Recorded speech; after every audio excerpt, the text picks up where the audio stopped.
Bonjour, il est samedi 29 novembre 2025, il est 7h13. Je fais une vidéo qui servira de preuve, donc je vais faire attention de nommer personne et d'en dire le moins possible sur la procédure. Donc il servira de preuve en plus de toutes les preuves que j'apporte déjà par écrit, comme un constat d'huissier, des photos, puis l'avis technique de l'ARS, afin de répondre à une lettre qu'a fait mon propriétaire pour le tribunal administratif, afin d'appuyer la défense de la préfecture. Donc, bon, je vais juste faire une visite des parties communes de mon logement, afin d'éclairer un peu toute cette affaire. Et je montrerai bien la façade de l'immeuble. Voilà, pour montrer le grand paradoxe de cette affaire. Bon, ben c'est parti, on y va.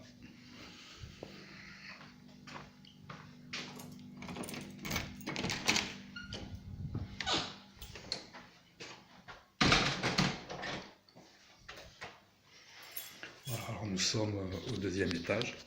Donc, bon, il y a une grille qui a toujours été installée là, hein. Elle n'a pas été installée récemment, comme il a été dit. Elle empêche de tomber du deuxième au premier, voilà, d'un étage. Voilà. Donc, après, il y a eu des rampes installées, des rampes d'escalier installées. Donc, rien d'homogène, parce que bon, l'espacement entre le mur et la rampe change tout le long, hein. Des fois on a 10 cm, des fois on a un peu moins, des fois on a 15. La largeur des marches c'est pareil. Il y en a qui sont assez satisfaisantes, d'autres qui sont trop courtes. Et le grand hic de cette affaire, c'est que dans les papiers, dans le constat des travaux finis ou dans la lettre de mon propriétaire destinée au tribunal, on ne parle pas du dispositif de sécurité qu'il n'y a pas entre le premier et le deuxième étage. Voilà. Donc vous voyez bien, il n'y a rien du tout, hein. Et on peut tomber facilement de 3 mètres. Voilà. Regardez aussi mes pieds, hein. Je veux dire, voilà, hein. Voilà, là je suis contre la barre, même ici. Voilà, on ne passe pas de... C'est pas possible, on ne peut pas se croiser. Donc si on se croise là, il y en a un qui tombe forcément. Donc imaginez des enfants, une personne âgée ou handicapée. Bon, c'est un peu le cas au final. Il y a une marche. Bon, attendez, je vous montre la rambarde qu'il y a ici. Voilà, bon, ici, il y a pratiquement 15 cm. Hein. Donc déjà que la marche, elle est courte. Avec 15 cm en moins, bon, c'est plus du tout énorme. Une fameuse marche qu'ils ont créée. Alors je sais pas si on peut appeler ça demi-marche ou prolongement du palier, parce que bon, vous voyez, on ne sait pas trop. Je dis qu'elle est encore plus dangereuse enfin que le palier est encore plus dangereux qu'avant, parce qu'il y a un taquet là. Là il y a un taquet. Donc voilà, faut pas être gaucher. Et c'est déjà arrivé qu'une mère avec son enfant ait failli tomber. La fameuse rambarde qu'ils ont créée qui va jusqu'au 1,5. Alors là, vous voyez bien le dépassement, hein. Voilà, sur le passage. Donc imaginez tomber dessus, hein, et puis elle repousse.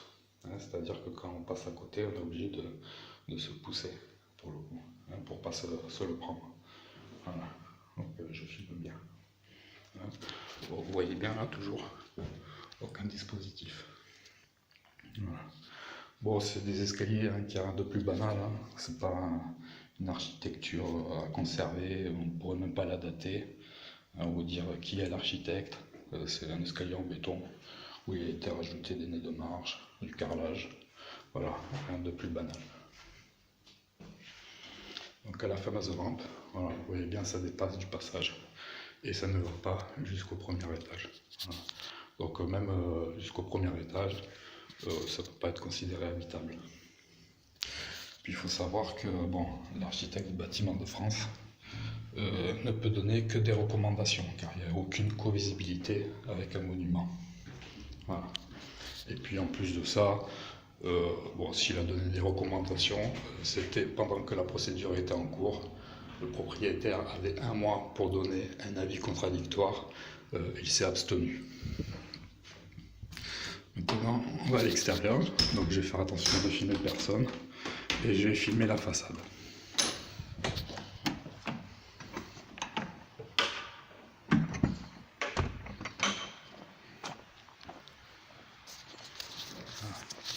Alors je retourne. Alors voilà notre façade. Donc la façade a été refaite à moitié. Et vous voyez bien la trace noire qui est bien dégueulasse. Voilà. Donc bon, la grande question, le grand paradoxe, c'est comment se fait-il que un bâtiment de France puisse intervenir dans les travaux pour une partie commune intérieure, l'intérieur d'un immeuble, alors qu'il n'y a aucune co-visibilité et qu'il ne s'agit pas d'une architecture à conserver. Et comment ça se fait qu'ils ne disent rien à propos de la façade de l'immeuble qui est à proximité même de monuments historiques. Voilà. Bon, après je pourrais vous montrer les travaux qu'il y a dans le quartier, mais bon, je pense que rien que là, ça suffit, je vais pas insister plus. Voilà. Donc bon, tout ça, faut l'expliquer et il faut savoir pourquoi mon propriétaire dit qu'il a sollicité le maire et un bâtiment de France et qu'il a eu l'autorisation de mener les travaux à terme. Bon, il faut savoir que peu importe en fait, à partir du moment où il y a une chute possible de plus de 2 mètres et qu'il n'y a pas de dispositif central de sécurité entre le premier et le deuxième étage, la location est tout simplement interdite. Voilà. C'est comme ça malheureusement. Donc soit il refait tout, soit il condamne juste le deuxième étage et se concentre que sur le premier s'il veut faire des économies de coûts. Voilà, parce que bon, tout cela n'est juste qu'une question d'argent. Voilà, pour le propriétaire du moins.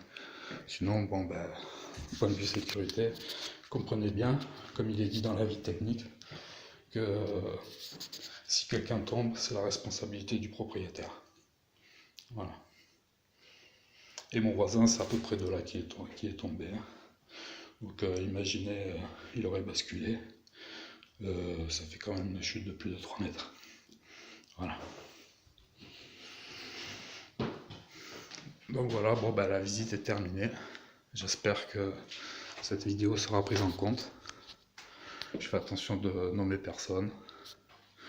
Et j'espère avoir éclairé un peu cette affaire. Voilà. Et je répète, entre le premier et le deuxième étage, il n'y a aucun dispositif de sécurité qui a été installé. Et on oublie de le mentionner aussi bien dans le constat des travaux finis, fait par l'ARS, que dans la lettre de mon propriétaire destinée au tribunal.